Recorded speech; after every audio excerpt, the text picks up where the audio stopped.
अरे बेटा ममता। जी मम्मी। क्या बात है बेटा, ऐसी क्यों खड़ी है तू? नहीं बस ऐसे ही। कुछ तो सोच रही है? कुछ नहीं, बस ऐसे ही खड़ी थी मैं। घर के बारे में सोच रही है ना? दामाद जी के बारे में सोच रही है ना? हाँ मम्मी, मैं ये सोच रही थी कि वो भी नहीं आए, कि ऐसी बात तो नहीं है कि उन्हें पता नहीं चला होगा घर पे कि मैं घर पे नहीं हूँ। एक फ़ोन भी नहीं किया उन्होंने। पता नहीं बेटा, मैं भी तेरे ही साथ हूँ। मुझे भी कुछ नहीं पता चौधरी साहब ने वहाँ क्या किया है क्या नहीं किया है, कोई खबर नहीं है। मुझे तुझसे ज़्यादा चिंता है तेरी। मम्मी मैं समझ सकती हूँ तेरी परेशानी को। जब अपने घर से कोई दूर होता है ना, अपने पति से कोई दूर होता है ना, तो अपना अपना घर भी उसे अपना नहीं लगता। बेशक हमने तुझे पाला बड़ा किया, लेकिन घर तो वही है तेरा। कुछ कह भी नहीं सकती मैं, तो कुछ बता भी नहीं सकती। इसी बात का तो अफसोस है मम्मी कि जिसके साथ साथ फेरे लिए आज वही मेरा अपना नहीं है, तो मैं किसको गुनहगार ठहराऊं? क्या कहूँ बेटा, मैं कुछ कह भी नहीं सकती। मुझे तो दामाद जी की भी नहीं पता कि दामाद जी इस समय कहाँ हैं। उनसे क्या बात करूँ क्या ना करूँ। वो आ जाते तो कम से कम मुझे कुछ पता तो चल जाता। वैसे मम्मी आप ही कहती थी ना कि बड़े घर में शादी करनी है, बड़े घर में शादी करनी है। बेटा मैं तो तेरी खुशियाँ चाहती थी। मैं सारे ज़माने की खुशियाँ तुझे देना चाहती थी। मेरी एक बेटी है, मैं उसको सारी खुशियाँ दूँ। मुझे क्या पता था ये सब हो जाएगा। छोटी सी बात के लिए चौधरी साहब ने कुछ समझने की कोशिश भी नहीं की। मैंने उनसे कहा था एक बार डॉक्टर को दिखा लो या वैद्य को दिखा लो, कुछ समझ ही नहीं रहे। पापा की बात का बुरा नहीं लगा कि जितना मुझे सूरज एक बार भी नहीं, उन्होंने मुझे एक क्या उन्हें पता नहीं चला होगा घर पे कि मैं नहीं हूँ? एक बार भी नहीं आए मुझसे मिलने। क्या करूँ बेटा, तुझे सब पता है, इसीलिए तेरी शादी की थी, ऐसी बात नहीं। और तुझे ये भी पता है कि जब उसके पिता ऐसे हैं, तेरे ससुर ऐसे हैं, तो वो भी ऐसा ही होगा। नहीं मम्मी, हमें नहीं पता था ऐसा हो जाएगा। मम्मी वो ऐसे नहीं है, वो बहुत अच्छे हैं। और उन्होंने आज तक मुझसे कभी नहीं कहा, 5 साल हो गए मेरी शादी को, लेकिन कभी मुझसे ये नहीं कहा कि बेटा अगर वो तुझे प्यार करता तो वो तुझसे मिलने नहीं आता। कहाँ है उसका प्यार? कहाँ है वो जिसने एक बार भी देखा नहीं कि मेरी पत्नी कहाँ है? हो सकता है मम्मी उनकी कोई मजबूरी रही हो। ऐसा भी ऐसी क्या मजबूरी है बेटा जो वो अपनी पत्नी को देखने नहीं आ सकता, उसकी खबर नहीं ले सकता? उसके पीछे आई है ना, उसको घर में पता नहीं चला होगा क्या? मम्मी मजबूरी कुछ भी हो सकती है। तू अब ज्यादा चिंता मत कर। चल बेटा तू अंदर चल, तू कुछ खा ले, तो इतनी टेंशन मत ले। देख लेंगे, दामाद जी आ ही जाएंगे तुझसे मिलने के लिए, ऐसी कोई बात नहीं है। आ पिताजी मैं कोर्ट जा रहा हूँ, ज़मीन के सिलसिले में कुछ कागजात माथे उठाने थे। तो आप कहीं जा रहे थे क्या पिताजी? नहीं, मैं तो कहीं नहीं जा रहा था, मैं तो गुरुजी के पास जा रहा था। लेकिन हाँ ठीक है, अगर तुम्हें कोई काम है, पर सूरज मेरी बातों को कभी भूलना मत। जी जी। तुम्हें शादी करनी है और बहुत जल्द ही ऐसी बहू लेके आऊँगा मैं इस घर में कि संसार दोबारा देखेगा। ठीक है पिताजी। ठीक है, निकल जाओ।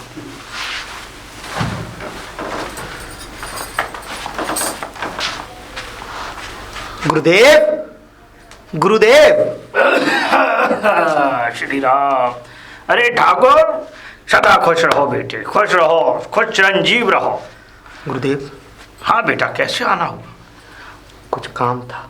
तो आ बेटा, कुटिया में चल, अंदर बैठ के बात करते हैं। जी गुरुदेव। आजा आजा आजा बेटे। जी गुरुदेव। बैठ जा बैठ। जी गुरुदेव। जय सिया राम। जी गुरुदेव।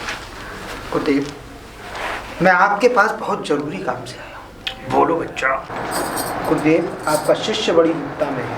हमारा शिष्य और वो विपदा में? जी गुरुदेव। कतई नहीं, कतई नहीं बेटे। जो विपदा है हमें बताओ, हम उसका निष्कर्ष अभी निकालें। गुरुदेव, आपकी रहमत से और आपके आशीर्वाद से मेरे पास संसार में कोई भी ऐसी चीज नहीं जो कमी हो, लेकिन मैंने अपने बेटे की शादी की थी। अच्छा। आप ही के आशीर्वाद से, लेकिन कोई निष्कर्ष नहीं निकल के दे रहा है। 5 साल मेरी बेटे की शादी को हो चुके हैं और कोई संतान नहीं है मेरे घर में। मैंने सोचा कि गुरुजी की बिना आज्ञा के मैंने एक कदम उठा लिया है। पूछिए क्या गुरुजी? बताओ क्या मैंने आपकी बिना आशीर्वाद के, बिना आपकी इजाजत के अपनी उस बहू को अपने घर से बाहर निकाल दिया। अरे बेटा, ये कैसा अनर्थ किया तुमने? मतलब किसी बेटी को ब्याह कर लाए अपने घर में रानी बनाने के लिए, और आपने उसे इस तरीके से निकाल दिया। इसका तात्पर्य बताइए, क्यों निकाला तुमने उसे? मजबूरन गुरुजी, मजबूरन। अपनी खुशी से मैंने उस बहू को नहीं निकाला, बस मेरी संतान की लालसा ने उसको मेरे दरवाजे से बाहर निकाल दिया। और मैं चाहता हूं गुरुजी कि मेरे घर में संतान की किलकारियां गूंजे और मेरे बेटे की कहीं से दोबारा शादी हो जाए। गुरुजी। ठाकुर, तूने मात्र तुच्छ संतान की प्राप्ति के लिए उस बहू को अपने घर से बाहर निकाल दिया? तुझे तनक भी शर्म नहीं आई? और यहां आके तू इस तरह गिड़गिड़ा रहा है जैसे कोई व्याज्ञ किसी के बिछड़ने पर रोता है। और मैंने आज तक तूने हर एक बात मुझे बताई, उस बात की हर एक शिक्षा मैंने तुझे दी, और तब से तू फलता फूलता आ रहा है। मगर तूने ये बात मुझे बिना बताए तूने अपनी मतलब रानी जैसी बहू को घर से बाहर निकाल दी। निकल जा मेरी कुटिया से, मूर्ख कहीं का।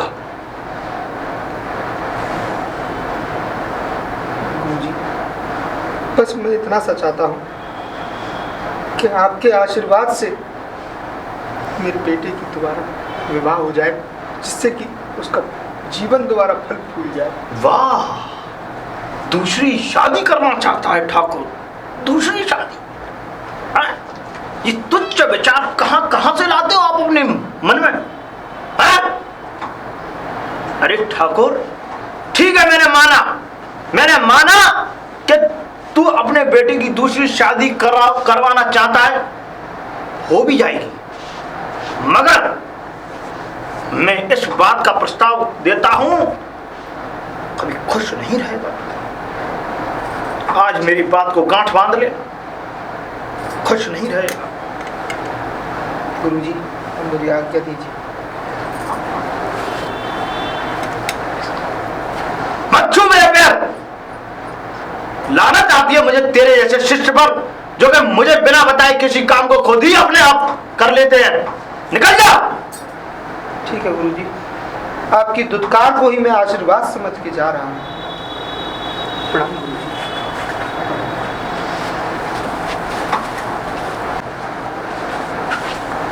गुरुजी खाक का गुरुजी है, खाक का गुरुजी। वो तो मैं कुछ मर्यादाओं में बंधा हुआ हूँ, नहीं तो इस सन्यासी को क्या मालूम कि संतान का सुख क्या होता है, संतान का प्यार क्या होता है। ये तुच्छ सा व्यक्ति मुझे सिखाएगा कि मैं खुश रहूंगा या नहीं। ठाकुर सूर्य प्रताप के बल अभी इतने कमजोर नहीं हुए कि ठाकुर सूर्य प्रताप अपने आप कोई कर्म भी ना कर सके। शादी तो मैं अपने बेटे की करके रहूंगा, और इतनी धूमधाम से करूंगा, और इतनी किलकारियां गूंजेंगी मेरे घर में कि ये समाज और ये तुच्छ सा प्राणी उसको देखेगा। मैं अपनी तकदीर खुद लिखूंगा, और ठाकुर सूर्य प्रताप अपने बेटे की शादी इतनी धूमधाम से करेगा कि ये समाज और ये बाबा और ये मेरी बहू, इन सबकी निगाहें मैंने अगर नीचे ना कर दी तो मेरा नाम भी ठाकुर सूर्य प्रताप सिंह नहीं। पिताजी, पिताजी, कहाँ हो आप? नालायक, अब तुझे याद आई अपने पिता की? कहा था 2 दिन से? पिताजी, मैंने बताया नहीं था, मैं कोर्ट गया था। कोर्ट कौन सी ऐसी जमीन है जिसके लिए तुझे बार बार शहर जाना पड़ता है, और तू मेरा बेवकूफ 3 महीनों से बना रहा है। हर हफ्ते तू 2 दिन के लिए गायब हो जाता है। मैं सोचता हूँ किसी काम से गया होगा, लेकिन तेरे दिमाग में जो खिचड़ी पक रही है ना, मैं सब जानता हूँ, काफी अच्छी तरह जानता हूँ कि तू क्या करना चाहता है। पर एक बात याद रखना सूरज, अगर ठाकुर सूर्य प्रताप के सम्मान के ऊपर कोई बात आई तो ठाकुर सूर्य प्रताप इतना नामर्द नहीं है कि अपने सम्मान को गिरने देगा। अगर उसके सम्मान पे बात आई तो वो अपनी बच्चे की भी गर्दन काटने में नहीं कतराएगा। याद रखना मेरी बातों का। पिताजी, आप अपने स्वार्थ में इतने अंधे हो चुके हैं कि एक अपने बेटे की तकलीफ, अपने कोई मतलब आपको किसी की कुछ चिंता ही नहीं है, बस अपनी अपनी कहते हो आप। कोई बात नहीं, कह ले, इन बातों को भी तू कह ले, क्योंकि अभी तेरे सर पर उस चुड़ैल का भूत सवार है। और हाँ, अभी 4 महीने हुए, काट ली जैसे जीवन काटना है। तूने मुझसे 1 साल का समय मांगा है और 1 साल बाद मैं तेरी शादी करके मानूंगा। बस मेरी बातों को अपने दिमाग में बिठा लेना। ऐसे बाप बाप ही नहीं होते। अपने औलाद का सुख चैन सब छीन लिया उन्होंने।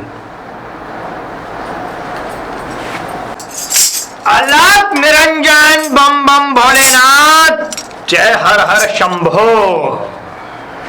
राम गुरु जी, खुश रहे बच्चा, खुश रहे। आज इस गरीब की कुटिया पर कैसे? कुटिया पर? अरे तुझे पता है कि हम तेरे से कुछ उचित बात करने आए हैं। बोलिए गुरु जी। और बच्चा, आज हम तुझे हाँ, ऐसी खुश खबरी देने आए हैं जिससे कि तू फूला नहीं समाएगा। मैं आपकी बातों को समझ नहीं पा रहा हूँ। नहीं समझ पा रहा है? जी बच्चा, गुरु गुरु ही होता है, चेला चेला ही होता है। अगर गुरु की बातों को बिना बताए चेले अगर समझ जाएं तो वो चेले ही क्या। सुन मेरी बात, जिस बहू को तूने धक्के मार के इस घर से बाहर निकाला था, आज वो गर्भवती हो चुकी। गर्भवती हो चुकी है? हाँ बेटा।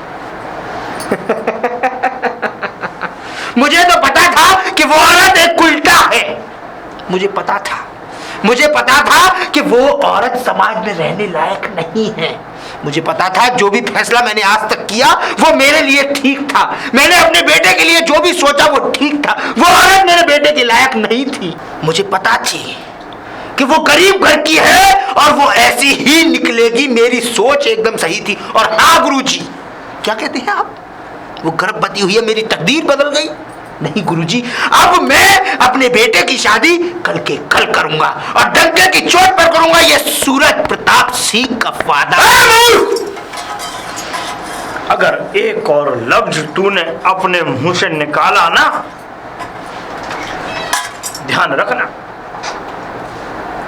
अरे तू गुरु मानता है या नहीं मानता मुझे? मैंने आपके सम्मान में कभी कोई जीवन में कमी नहीं छोड़ी, लेकिन आपकी उस दिन उस वाणी को सुनकर मेरा शरीर झकझोर गया, मेरा खून खौलने लगा। क्योंकि बस मैं कुछ बंधनों में बंधा था, इसलिए मैं आपसे उस समय कुछ कह नहीं पाया हूं।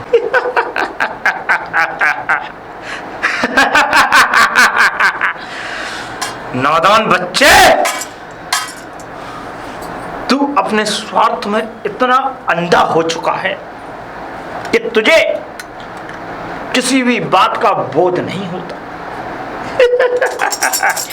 आलाप निरंजन बम बम भोलेनाथ, श्री राम बम बम भोलेनाथ, हर हर शंभो। मुझे ये सोच सोच करके हैरानी होती है कि जो ठाकुर इतना दान पुण्य करता था, आज वो अपने मद के घमंड में इतना स्वार्थी हो चुका है, उसे कुछ भाता ही नहीं। पर एक बात तो है कि राम हर किसी का घमंड तोड़ते हैं। इसी तरह ठाकुर का भी यही हाल होने वाला है कि आज जो ये अपने घमंड में चकनाचूर है, एक दिन वो होगा कि खुद ही अपनी नजरों को नीचे करके खड़ा होगा। ठाकुर, वो समय बहुत जल्द ही आने वाला है तेरे पास। जय शंकर महाराज। सूरज, सूरज! जी पिताजी। आज मेरी वर्षों की तमन्ना पूरी होने जा रही है, क्योंकि कल तेरी शादी है। मेरी शादी? हाँ सूरज, तेरी शादी। और ये पूरा समाज, ये पूरा गांव देखेगा कि ठाकुर सूर्य प्रताप अपने बेटे की दोबारा शादी करेगा। और सुन, ये क्या कह रहे पिताजी आप? आपने तो मुझे 1 साल का टाइम दिया था। भूला नहीं हूँ, मुझे याद है कि मैंने तुझे 1 साल का समय दिया था, मैं नहीं भूला हूँ। पर वो तेरी औरत एक उल्टा निकली, पता नहीं किस पापी का नाजायज बच्चा अपने पेट में पाल रही है। चुप रहिए पिताजी, क्या बक रहे हो आप? तेरे आखिर आप सोच भी रहे हो? आप क्या कह रहे हो मालूम है? सही कहा मैंने, सही कहा, जो भी मैंने कहा वो सही कहा। तेरी बीवी पता नहीं किसका हराम का बच्चा अपने। चुप रहिए पिताजी, पता नहीं क्या क्या कहे जा रहे हो आप। आपने जो कहा मैंने वो किया। आपने कहा था यहां से जाना है तो मैं वहां से गया। क्या नहीं किया मैंने आपके लिए? और आप पता नहीं उस राधा के बारे में पता नहीं क्या क्या सोचते रहते हो। क्या क्या सोचता रहता हूं मैं? मेरा क्या स्वार्थ था? मैं यही तो चाहता था कि मेरे इस संसार को पालने के लिए एक बच्चा इस घर में आ जाए। लेकिन तुम अपनी जगह ठीक थे, लेकिन तुम्हारी वो बीवी, एक गरीब परिवार की, एक नीच परिवार की लड़की इस घर में आई, मैंने उसको स्वीकार किया, लेकिन मुझे नहीं पता था कि वो ऐसी निकलेगी, ऐसी निकलेगी। बस पिताजी, आपने जो कुछ कहा मैंने सुना। ममता के बारे में आप क्या जानते हो? ममता के बारे में और मैं अगर आपको उसकी हकीकत बताऊंगा तो आपके पैरों में से जमीन निकल जाएगी। मतलब क्या है तेरा? मतलब बताऊं आपको? बोल, मेरे ये कान वो भी सुनने के लिए तैयार हैं। तो सुनो, मैं आपसे कह के जाता था कि मैं कोर्ट जा रहा हूं, वहां जा रहा हूं, मैं उसी से मिलने जाता था। और वो बच्चा किसी का नहीं, मेरा बच्चा है वो। मतलब? वो मेरा बच्चा है और आपका होने वाला वारिस। मतलब मेरे बेटे ने भी मुझसे झूठ बोला। अच्छा किया सूरज, अच्छा किया। इस बात को नीचा दिखाने का इससे बढ़िया तरीका कोई और नहीं था। पिताजी, मैं आपको जो बताना चाह रहा हूँ, आपकी बहू बिल्कुल सही थी और मैं भी, कोई कमी नहीं थी। पता नहीं आप क्या क्या हमारे बारे में सोचते रहे। बेटा, अब मुझे अपनी गलतियों का पछतावा नजर आ रहा है। मैंने अपनी देवी जैसी बहू को इस घर से बाहर निकाल दिया, अपने राम जैसे बेटे पर शक किया। मैं इतना स्वार्थी हो गया था, इतने घमंड में चूर हो गया था कि मुझे अपनी दौलत के आगे कुछ भी नजर नहीं आया। पर बेटा, अब मेरी आंखें खुल चुकी हैं। अभी चल, हम अपनी बहू को अभी इस घर में लेके आएंगे। चल बेटा। आज पिताजी, मुझे भी फख्र के साथ मैं कहना चाहता हूँ कि आप मेरे पिताजी हैं। बेटा, मुझे भी बहुत फख्र है कि तू मेरी औलाद है। चल, कहीं देरी ना हो जाए हमें अपनी बहू को लाने में। चल बेटा। चल बेटा। जी पिताजी। मैं तो आवाज दे नहीं पाऊंगा, तू ही अपने आवाज देकर बुला। ममता। पिताजी। बेटी मुझे माफ। अरे पापा, आप क्या कर रहे हैं? आप तो मेरे पिताजी हैं ना? और बेटी, मैंने जो तेरे साथ किया शायद भगवान मुझे माफ नहीं कर पाएगा, क्योंकि तू एक बेटी बनकर हमें प्यार करती रही, लेकिन मेरे लालच ने पापा और मेरे स्वार्थ ने तुझे जीने नहीं दिया, जीने नहीं दिया। पिताजी, आप कैसी बातें कर रहे हैं? बेटी, मुझे माफ कर दे और अपने उस स्वर्ग जैसे घर को दोबारा संभाल ले। क्या मुझे लेने आए आप? हाँ बेटी, हाँ। मुझे अपने घर लेने आए पिताजी। हाँ बेटी। मम्मी, पापा देखो कौन आया, जल्दी आओ। मम्मी। अरे नमस्ते ठाकुर साहब, कैसे? मास्टर जी, मैं अपनी गलतियों की क्षमा मांगने आया हूँ। किस बात की क्षमा मांगने आए हैं चौधरी साहब आप? अपने स्वार्थ की, अपनी लालसा की, अपने घमंड की। आज आपको एहसास हो रहा है इस बात का? किसी की बेटी को घर से निकालना है, उसके लिए ताने देना। आप सोच रहे हैं आप इसे इतना अब लेकर आए हैं ऐसा चेहरा, और जब हम आपके दरवाजे पर गए थे आपने हमारी कितनी बेइज्जती की थी। बहन जी, मैं अंधा हो गया। आप ये देखिए, मैं तो एक बेटी की माँ हूँ। आपने जब मेरी बिटिया को घर से निकाला तो मेरे ऊपर क्या बीती होगी। ठाकुर साहब, हमारा तो राम जैसा दामाद है। उस टाइम आपकी आंखों से पट्टी बन गई थी। हम कितने जलील हुए थे अपने गांव में आके, लोग हमें हकारत की नजर से देखते थे, मगर हमें मालूम था कि एक दिन आप हमारी चौखट पर नाक रगड़ेंगे। ठाकुर साहब। पापा मम्मी, ये कैसी बातें कर रहे हैं आप लोग? अरे कोई अपने दरवाजे पे आके कोई किसी को इस तरीके से जलील करता है? जो उन्होंने किया वही आज आप लोग कर रहे हैं। मम्मी, वो मेरा घर है और सूरज मेरे पति और पिताजी तो मेरे पापा जैसे हैं। आपको छोड़ के मैंने इनको अपने माँ बाप बनाया और वही मेरा असली घर है। मम्मी, आपके घर से तो मेरी डोली उठी थी ना, और मेरे घर से तो मेरी अर्थी उठेगी। मम्मी, अगर तू ठीक कहती है बेटी, पापा ठीक कहती है। अगर इतने बरसों बाद मेरे जीवन में खुशी आई है तो मैं आपके हाथ जोड़ती। नहीं बेटी नहीं, मैं तुझे हाथ जाना जोड़ने चाहती की हूँ जरूरत अपने नहीं घर। है। मम्मी पापा, मैं अपने घर जाना चाहती हूँ। तुम्हें पता है कि मैं यहाँ रह के, मैं मानती हूँ आप मेरे माँ बाप हैं, आपने मुझे जन्म दिया, आपने मुझे पाला है, लेकिन मम्मी एक बात बताइए, इसमें सूरज की तो कोई कमी नहीं थी ना। वो तो मेरे पास आते रहते, मुझे मेरा ख्याल रखा। मैं भले ही आप लोगों के पास रही, लेकिन एक पति का तो फर्ज निभाया ना इन्होंने। लेकिन मम्मी, मैं अपने घर जाना चाहती हूँ, अपने पति के घर, अपने पापा के घर। मम्मी। हाँ बेटा, तू अपना राम के साथ जा। बिल्कुल चौधरी साहब, बिल्कुल ले। जो हुआ वो कोई बात नहीं है। आपकी बेटी है, ये आपकी अमानत है। देखिए, कहते हैं ना, माँ बाप के घर से बेटी की डोली जरूर उठती है, लेकिन ससुराल से उसकी अर्थी उठती है।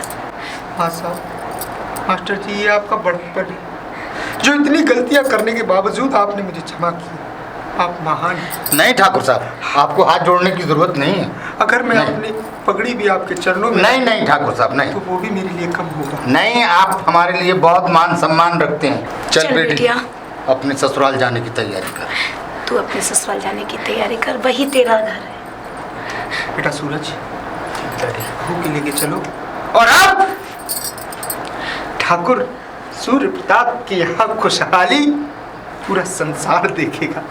जरूर कि देखेगा। ठाकुर सूर्य प्रताप के घर में एक वारिस आएगा जरूर देखेगा और ठाकुर उसकी साहब। किलकारियां पूरे उज्जैन में गूंजेंगी। और मेरे घर में वारिस होगा ना, तो उसका नाम पूरे संसार में गूंजेगा और वो मेरे पिता के नाम पर रखा जाएगा, वीर प्रताप सिंह। अनाथ निरंजन बम बम भोलेनाथ, हर हर शंभो। मुझे पता था कि ठाकुर साहब अपनी बहू को जरूर स्वीकारेंगे, क्योंकि कहते हैं ना मित्रों कि जैसा विधाता ने लिख रखा है उसे कोई नहीं टाल सकता। हर हर महादेव, जय जय महादेव।